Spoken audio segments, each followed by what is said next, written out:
The Princess and the Pea by Annie Dalton. Embroideries by Melinda Downs. Once there was a prince who was as handsome as any prince could be, but he was also a persnickety prince, the kind of young man who likes everything just so. And he got it into his head that he could only marry a real princess. He knew perfectly well that a real princess is as rare as a unicorn, but this didn't put him off, not at all.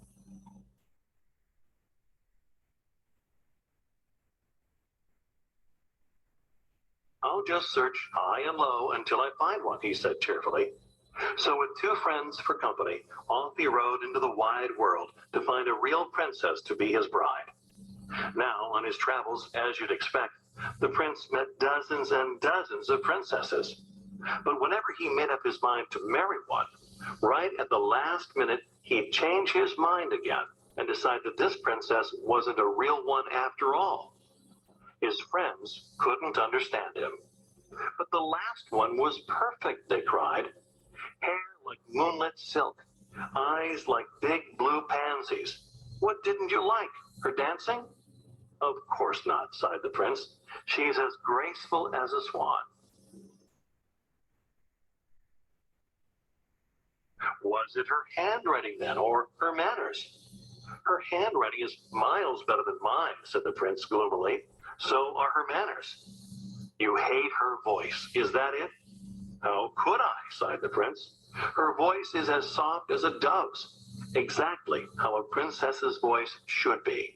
And he buried his head in his hands. Then why won't you marry her? Cried his friends. Because I can't be sure she is a real princess, the prince explained. So the prince and his companions rode sadly home.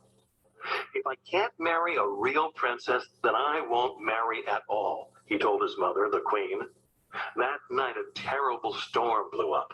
Lightning crackled across the sky. Thunder boomed. The wind howled, and rain battered the windows.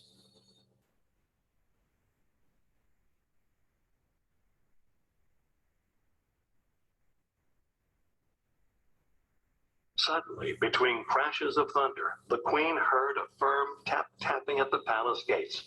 So she threw on her dressing gown and went to see who it could be.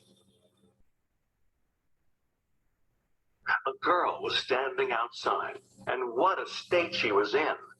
The wild weather had tangled her dark curls into a big bush. Rivers of rainwater streamed off her shoulders and splashed off her torn stockings, filling her sturdy little boots to overflowing.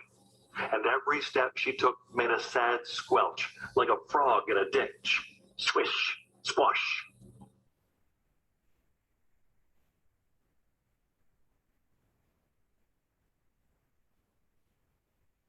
The queen nearly fainted when this sorry-looking creature said she was a princess who had lost her way in the storm and asked to stay the night. She sounds unusually firm for a princess, thought the queen, not a bit like a dove. The girl wasn't especially graceful either, but marched sturdily across the threshold in her soggy boots, squish, squash, and hung her dripping knapsack on the hook in the hall, just as if she lived there.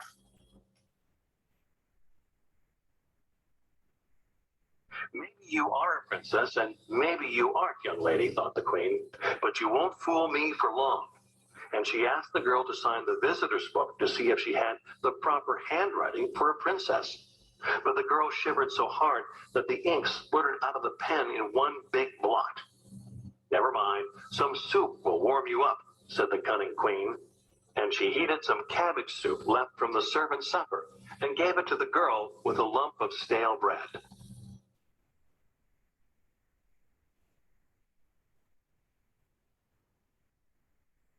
Instead of nibbling daintily like a princess should, the girl sat down at the kitchen table and hungrily spooned up every last drop.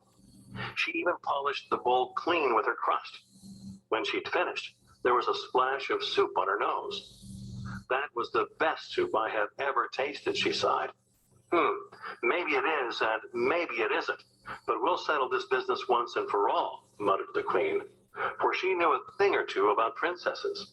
If only her clever son had bothered to ask. So the queen hurried along to the spare bedroom. She whisked all the sheets and blankets off the bed, and off came the mattress, too. Then she took a dried pea out of her pocket, placed it in the middle of the bed, and put the mattress back on top. Then on top of the first mattress, the queen piled another mattress, and another, until the bed was 20 mattresses.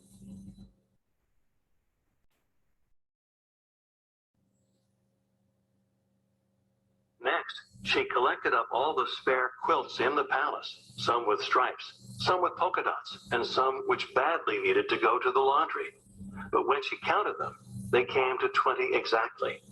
The queen stacked all 20 quilts on top of the 20 mattresses until the bed swayed about like a ship at sea. At last the girl took off her boots and clambered sleepily onto this huge, high, swaying bed, and the queen blew out the candle, snuff, and left her alone for the night. Next morning the queen asked if she had slept well.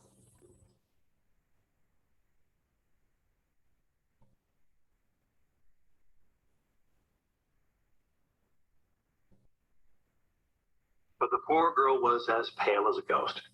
Not a wink, I'm afraid, she complained. Something was sticking into me all night. Look, I'm bruised all over.